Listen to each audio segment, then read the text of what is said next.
আসসালামু আলাইকুম। সুন্দর কালার কম্বিনেশন করে সুন্দর একটা ফুলের টিউটোরিয়াল নিয়ে আসলাম।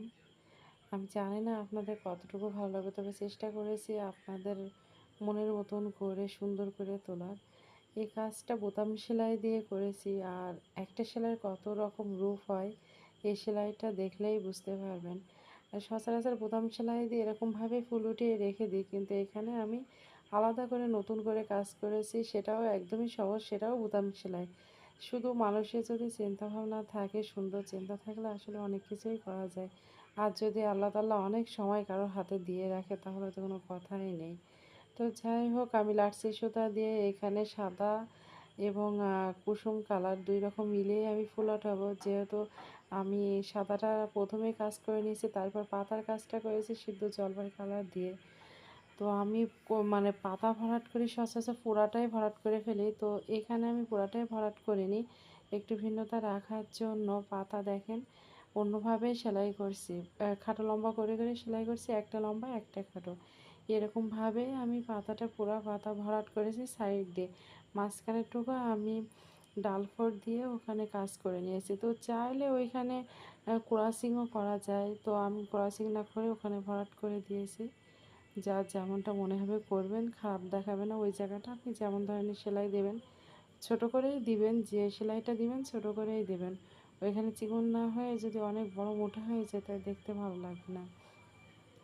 তো এরকমভাবে পুরো পাতার কাজ করেছি। তারপরে দেখেন আমি আবার বোতাম সেলাই দিয়ে আমি এই যে যেটা বুনেছি ওর মাথার দিক দিয়ে যে একটা করে পাপড়ির মতন চলে গিয়েছে, ওইটা রাউন্ড যেটা আছে ওই রাউন্ডটা আবার সেলাই করব। দেখেন ফুলের সাইডে যেটা চলে গিয়েছিলো ওইটা আমি রাউন্ড দিয়ে আবার সেলাই করব।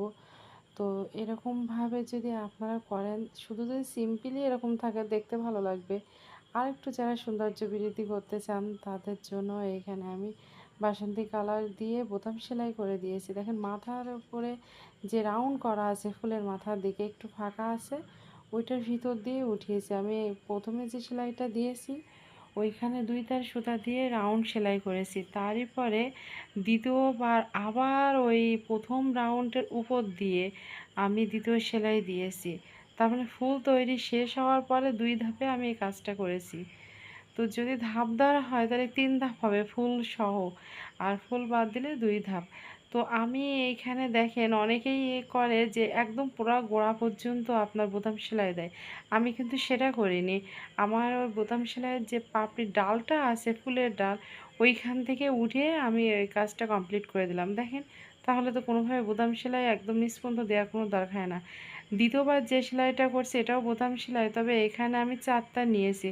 তাহলে একবারে এক রাউন্ড দিলে আপনার দুইবারের মতন মোটা হবে, আর দুইবারে দেওয়ার প্রয়োজন হয় না। ওই ক্ষেত্রে ফুল যাদের অনেক বড় থাকে সেই ক্ষেত্রে আপনারা 4টার নিয়ে 2বার করে রাউন্ড দেবেন। তো যাই হোক, আপনারা এরকমভাবে চেষ্টা করবেন, আমার জন্য দোয়া করবেন। ফুলটা ভালো লাগলে অবশ্যই সাবস্ক্রাইব করে কমেন্টস করে দেবেন। আল্লাহ হাফেজ।